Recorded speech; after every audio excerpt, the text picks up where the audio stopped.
شاعر نے کیا ہی خوب کہا ہے کہ بزم سرکار منانے میں مزہ آتا ہے،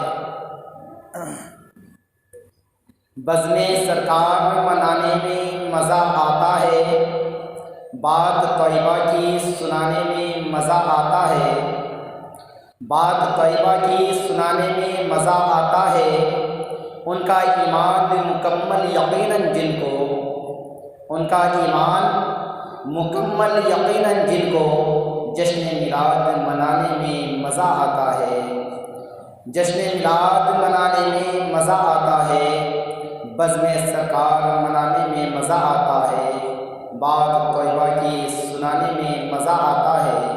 معزز سامعین کرام، اللہ تبارک و تعالیٰ نے قرآن مقدس میں ارشاد فرمایا کہ وما ارسلناک الا رحمۃ للعالمین، کہ اے محبوب محمد رسول اللہ صلی اللہ علیہ وسلم، ہم نے آپ کو سارے جہان کے لیے رحمت بنا کر بھیجا ہے۔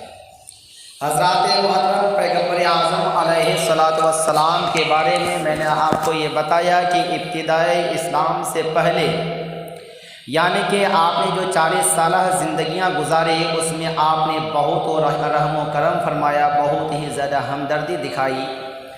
مگر آئیے پھر جب اعلان نبوت کے بعد کی بات آتی ہے تو سب سے پہلے ان باتوں پہ خیال رکھیں کہ پیغمبر اعظم علیہ الصلاۃ والسلام کو رب کعبہ کی طرف سے حکم ہوا کہ 3 سالوں تک ہمارے آقا علیہ الصلاۃ والسلام نے اعلان نبوت اور دین کی تبلیغ نہیں فرمائی تھی۔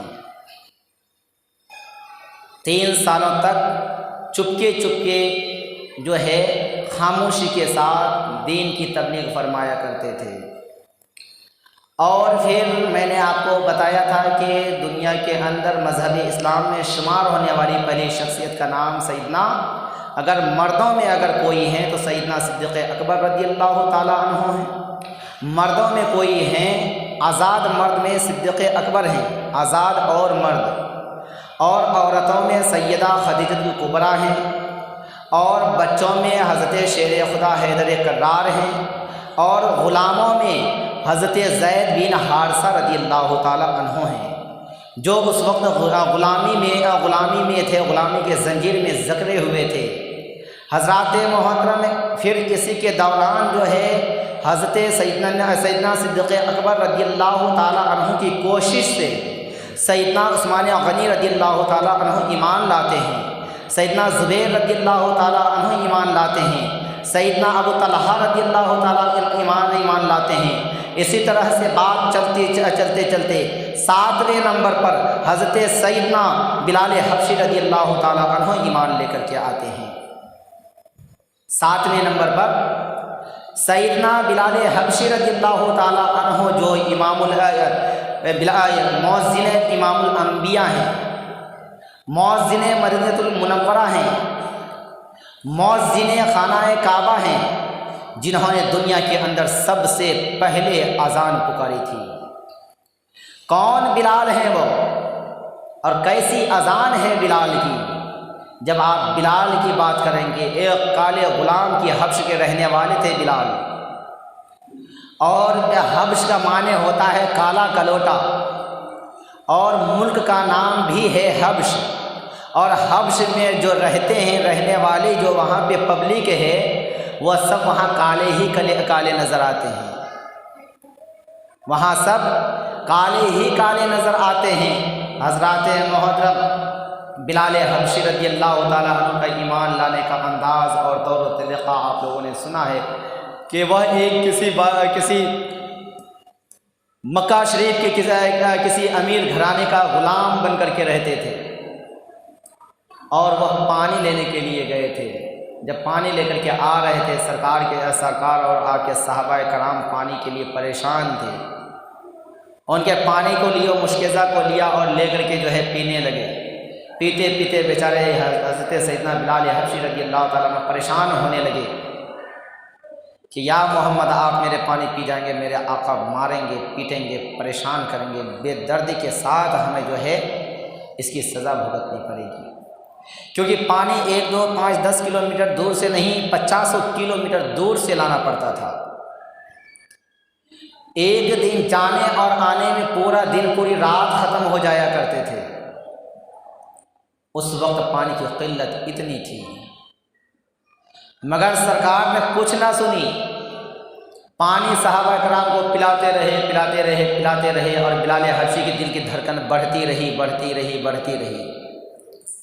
جب تمام صحابہ کرام نے پی لیا پیٹ بھر کر کے، شیر ہو کر کے، پھر جو ہے سرکار فرماتے ہیں کہ اے میرے صحابیوں، تم لوگوں کو برتن بھی بھرنا ہے کیا؟ اب وہاں پہ بلال سوچنے لگے تو پانی پی بھی لیا، اب اپنے برتن بھی بھرنے کے چکر میں اب تو پانی بالکل ہی گیا، اب مجھے سزا سے کوئی روکنے والا نہیں ہے۔ حضرات محترم، بلال کی پریشانیاں بڑھتی چلی جاتی ہیں۔ سرکار نے صحابہ کرام کو حکم دیا کہ اپنے اپنے برتنوں کو بھر لو۔ جب صحابہ کرام نے بھر لیا اور حضرت بلال حبشی سے کہا گیا کہ اے کالا غلام، حبشی غلام بلال، تم اب اپنے مشکزے کو لے کر کے جا سکتے ہو، لے کر کے جاؤ۔ کہا حضور اب اس کے اندر کیا رہا کہ میں لے کر کے جاؤں گا، اب تو سزا طے ہے، سزا تو مکمل طور پہ جو ہے سزا کے لیے مہر لگ چکی ہے۔ سرکار نے فرمایا کہ تم اپنی امانت تو لے کر کے جاؤ، تم اپنی امانت تو لے کر کے جاؤ۔ جب بلال مشکزہ کے قریب پہنچتے ہیں، مشکزہ کو ہاتھ میں لیتے ہیں تو پتہ چلتا ہے کہ صحابہ کرام وہاں پہ جتنے موجود تھے سبوں نے پانی پی لیا سیر ہو کر کے، سبوں نے اپنے برتنوں کو بھر لیا، اس کے باوجود بھی حضرت بلال حبشی رضی اللہ تعالیٰ عنہ کو مشکزہ میں سے ایک بوند پانی کی کمی نہ آئی تھی، ایک بوند بھی پانی کی کمی نہ آئی تھی، جتنا مشکزہ بھرا ہوا تھا ویسے کی ویسے ہی رہ گیا۔ حضرات محترم، یہ پیغمبر اعظم علیہ السلام کی شان مقدسہ تھی کہ صحابہ کرام کو، اپنے غلاموں کو آپ نے پانی بھی پلا دیا، برتنوں کو بھروا بھی دیا، اور مشکزہ کے اندر پانی میں کوئی کمی بھی نہ آئی۔ جب یہ معاملہ دیکھا تو حضرت بلال حبشی وہاں سے دیکھ کر کے اور چل دیے۔ دماغ میں یہ بات گھومنے لگی کہ یہ چکر کیا، معاملہ کیا ہے؟ سبوں نے پانی پی لیا اور پھر پانی میں کوئی کمی بھی نہ آئی۔ تو اس ٹائم میں ان کے دل کی دنیا بدلنے لگی، معاملہ کیا ہے؟ دماغ میں اور دل میں جو ہے طرح طرح کے سوالات پیدا ہونے لگے۔ حضرت بلال سے رہا نہیں گیا۔ حضرت بلال حبشی اپنے غلام کے آقا کے پاس جانے کے بجائے وہ پیغمبر اعظم علیہ السلام کی بارگاہ مقدسہ میں دوبارہ آ جاتے ہیں، اور آنے کے بعد سرکار کی بارگاہ میں کہتے ہیں کہ یا رسول اللہ صلی اللہ علیہ وسلم، آپ مجھے اپنا غلام بنا لیجئے، آپ مجھے اپنا غلام بنا لیجئے، کلمہ طیبہ پڑھا کر کے آپ مجھے داخل از اسلام کر لیجئے۔ سرکار نے جب داخل از اسلام کر دیا، ان کا دل بالکل صاف و شفاف ہو گیا۔ اس کے بعد جو ہے جو بھی گفتگو ہونی تھی ہو گئی، ہونے کے بعد پھر بلال جانے لگے۔ پیغمبر اعظم علیہ السلام ارشاد فرماتے ہیں کہ اے بلال، جب تیرا دل کالا تھا وہ سادہ ہو چکا ہے، تیرا دل سیاہ تھا اجالا ہو چکا ہے، تیرا چہرہ کالا ہے وہ اجالا کیوں نہ ہو جائے، واپس لوٹ کر کے آ۔ لوٹ کر کے آئے۔ سرکار مدینہ صلی اللہ تعالیٰ علیہ وسلم نے اپنی نورانی کمبل استراحت میں انہیں چھپا لیا۔ کمبل مبارک میں سرکار نے چھپایا، ڈھکا، اور ڈھکنے کے بعد جب کھولا تو بلال کالے تھے گورے ہو گئے، سیاہ تھے اجالے ہو گئے۔ اور جب بلال یہاں سے مکہ جاتے ہیں اور جانے کے بعد اپنے بادشاہ، اپنے شہنشاہ، اپنے امیر کے گھر جاتے ہیں، اپنے مالک کے گھر جاتے ہیں، تو ان کے مالک بھی جو ہے انہیں پہچاننے سے انکار کر جاتے ہیں، مالک بھی پہچاننے سے انکار کر جاتے ہیں۔ بلال کہتے ہیں کہ اے میرے آقا، میں آپ کا ہی غلام، کالا کلوٹا غلام بلال ہوں۔ نہیں ہوا یقین تو انہیں گھوڑا بھی دکھایا، اونٹ بھی دکھایا کہ دیکھو یہی گھوڑے ہیں، یہی سواری ہے، یہی مشکزیں ہیں، سب کچھ تو سمجھ میں آئی کہ ہاں یہ ہمارے ہیں، مگر غلام سمجھ میں نہیں آنے لگا، کیونکہ غلام کالے کلوٹے تھے، وہ اجلے ہو گئے، گورے ہو گئے۔ حضرات محترم، یہاں پہ ایک بات سوچنے کی ہے جب سرکار کائنات صلی اللہ تعالی علیہ وسلم کے کمبل مبارک میں اگر ایک بار چھپا لیا جائے تو کالا آدمی گورا ہو جائے، تو جس انسان کے دل میں پیغمبر اعظم کی محبت بسی ہوئی رہے تو کیا وہ کالا اگر ہوگا تو گورا نہیں ہو سکتا کیا؟ اور یہ بات صرف بناوٹی نہیں بلکہ سچائی ہے۔ ایک اللہ کے محبوب بندہ گزرے ہیں اور زیادہ دن نہیں گزرے ہیں، بہت مشکل سے 5-7 سال یا 8 سال، حد سے زیادہ 10 سال، گجرات کے احمد آباد میں علامہ مفتی شبیر احمد صاحب چشتی رحمۃ اللہ تعالیٰ علیہ، جب ان کو بزرگان دین سے رابطہ ہونے لگا تو رابطہ ہونے سے پہلے ان کے حال ایسے تھے کہ یہ بالکل کالے کلوٹے تھے، مگر جب انہیں بزرگان دین سے رابطہ ہوا اور ملاقات ہونے لگی تو ہوتا کیا ہے، جیسے جیسے دن گزرتے جاتے ہیں ان کے چہرے کے کالا پن اترتے چلے جاتے ہیں، اور وقت آخر ایسا آیا کہ ان کا اتنا زیادہ خوبصورت نورانی چہرہ ہو گیا کہ کوئی پہچان بھی نہیں پا رہے تھے کہ یہ مفتی شبیر احمد صاحب ہیں۔ حضرات محترم، جن کے دل میں واقع میں نبی کی سچی محبت و الفت ہو جائے، عشق نبی میں وہ اگر ڈوب جائے تو دنیا بھلے انہیں کالے کہیں مگر وہ اللہ اس کے رسول کی بارگاہ میں وہ اتنے گورے ہو جاتے ہیں کہ اس کی کوئی انتہا نہیں۔ اگر اس کی مثال لینی ہے تو کچھ یوں لے لیجیے، ایک بار سیدنا فاروق اعظم رضی اللہ تعالی عنہ سرکار مدینہ صاحب قلب و سینہ جناب محمد رسول اللہ صلی اللہ علیہ وسلم کی بارگاہ مقدسہ میں تشریف فرما تھے، اتنی ہی دیر میں ابو جہل آ جاتے ہیں۔ کون آ جاتے ہیں؟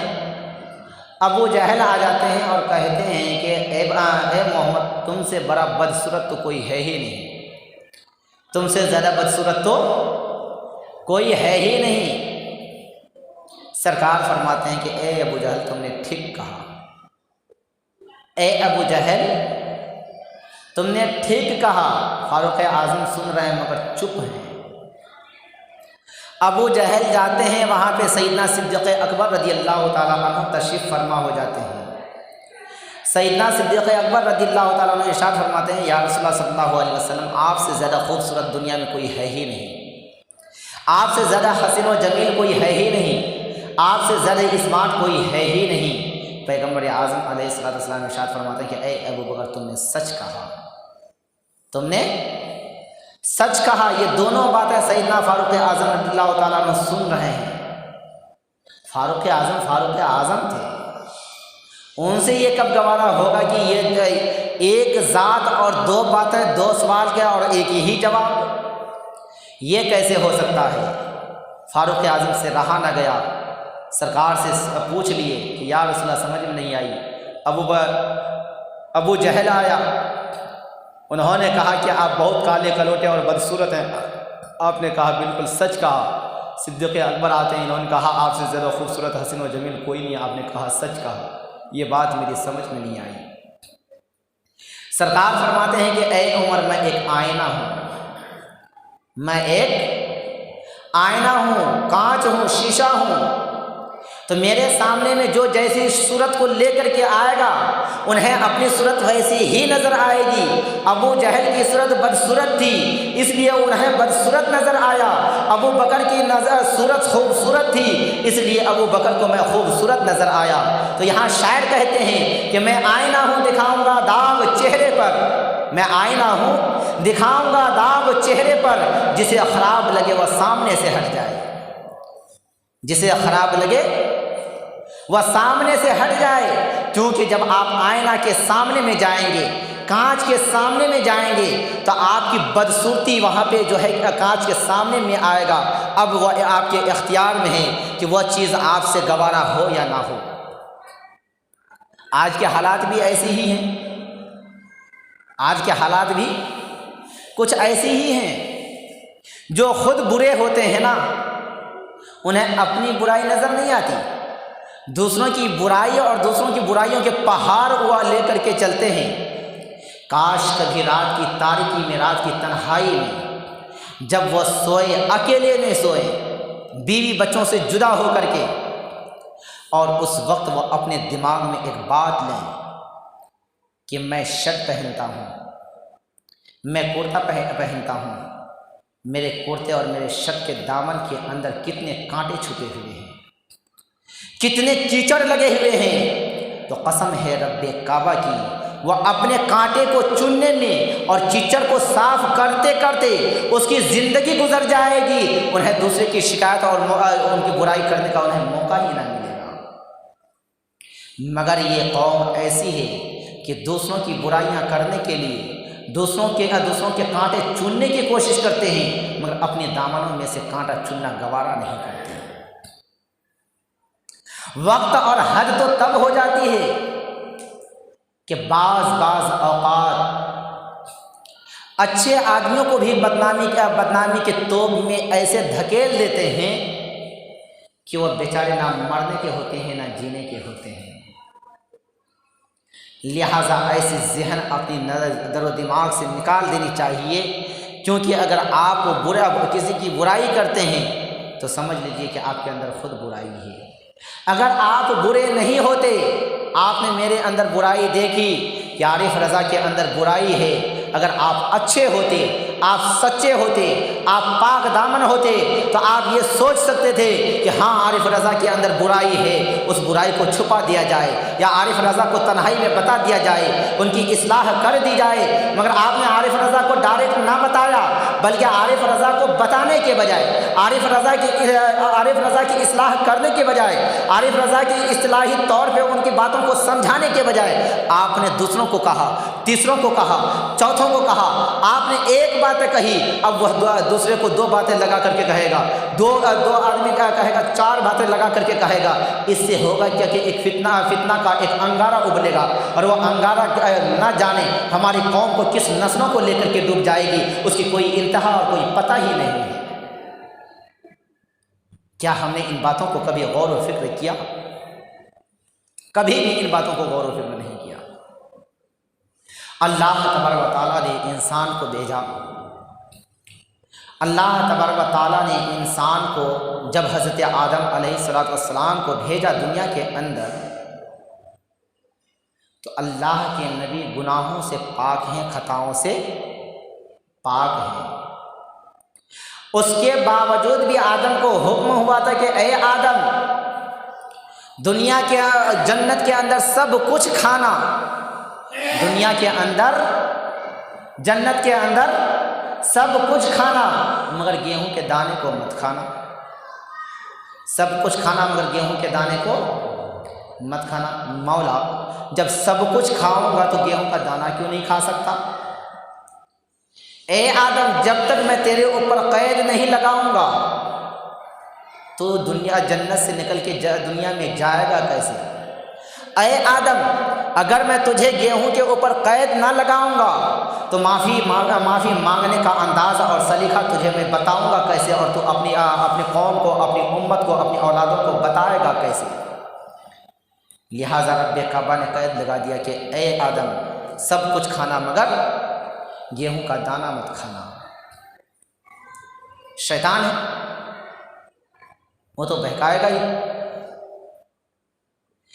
اور جب یہ بات آپ کے سامنے میں آئی تو ایک بات اور بتا دوں کہ سانپ جانتے ہیں نا، سانپ کی شکل پہلے کیسی تھی پتہ ہے آپ کو؟ کیسی تھی شکل؟ اونٹ کی طرح۔ کیسی تھی؟ اونٹ کی طرح تھی۔ پتہ ہے، آپ تعجب کرتے ہوں گے، اونٹ اتنا لمبا چوڑا ہے اور سانپ زمین پیٹ کے بل چلتا ہے، یہ کیسے ہو سکتا ہے؟ مگر یہ سچائی ہے، یہ سچائی ہے کہ پہلے جو یہ سانپ تھے نا، تو یہ جو ہے اونٹ کی طرح تھے، اب یہ پھر زمین پہ گھسٹتے ہوئے کیوں چلتے ہیں؟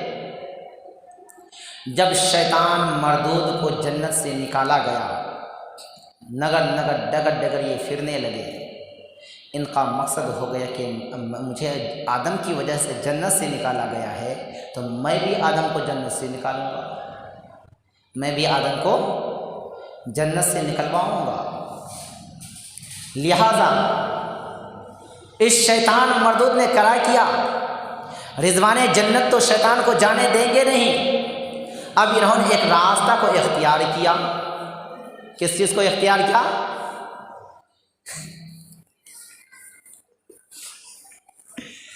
ایک راستہ کو تلاش کیا کہ سانپ کو میں اپنا دوست بنا لوں. کس کو اپنا دوست بنا لوں؟ سانپ کو اپنا دوست بنا لوں. جب سانپ کو دوست بنایا تو اس کے بعد ہوا کیا، باہر آواز جب شیطان نے دیکھا کہ میرا سہارا کوئی دینے والا نہیں ہے تو انہوں نے پہلے سانپ سے دوستی کیا. سانپ سے کیا کیا؟ دوستی کیا. اور دوستی کرنے کے بعد انہوں نے کیا کہ کہا کہ اے سانپ، تو روزانہ جنت میں جانا آنا کرتا ہے. کیا کرتا ہے؟ روزانہ جنت میں جانا آنا کرتا ہے، لہذا تو مجھے بھی ایک بار جنت میں لے کر کے جا. ایک بار مجھے بھی جنت میں لے کر کے چلو، ایک بار دیکھ کر کے تو آؤں کہ جنت میں کیا ہو رہا ہے، کیسا معاملہ ہے، جنت کے حالات کا جائزہ لے کر کے آؤں. سانپ تیار ہو گیا کہ یار میں روزانہ جاتا ہوں، اگر لے کر کے چلا ہی گیا تو کیا ہو جائے گا. بولے کیسے لے کر کے جاؤں گا؟ بولے ایسا کرو کہ تم مجھے اپنا پیٹ میں چھپا لو. کس میں چھپا لو؟ پیٹ میں چھپا لو. اب شیطان ہے، اللہ تعالیٰ سے وہ اتنی طاقت لے کر کے آیا کہ وہ کوئی بھی شکل و صورت کو اختیار کر سکتا ہے، کسی بھی شکل و صورت کو اختیار کر سکتا ہے. ہوا کیا کہ انہوں نے جو ہے سانپ نے شیطان ابلیس کو اپنے پیٹ میں جگہ دے دیا. کہاں جگہ دے دیا؟ سانپ نے اپنے پیٹ میں شیطان کو جگہ دے دی اور اپنے پیٹ میں چھپا کر کے شیطان کو جو ہے سانپ اندر لے کر کے چلے گئے. جیسے ہی اندر داخل ہوئے بولے رک جا سانپ، تیرا لاکھ لاکھ شکر ہے، تیرا احسان میں کبھی نہیں بھولوں گا، تو نے مجھے جنت میں لے کر کے آیا. دروازے پہ جیسے ہی سانپ کے پیٹ سے نکلا، دیکھا سامنے میں حضرت حوا رضی اللہ تعالی عنہا جو ہے وہی گیہوں کے درخت سے جو ہے ٹیک لگا کر کے کھڑی ہیں.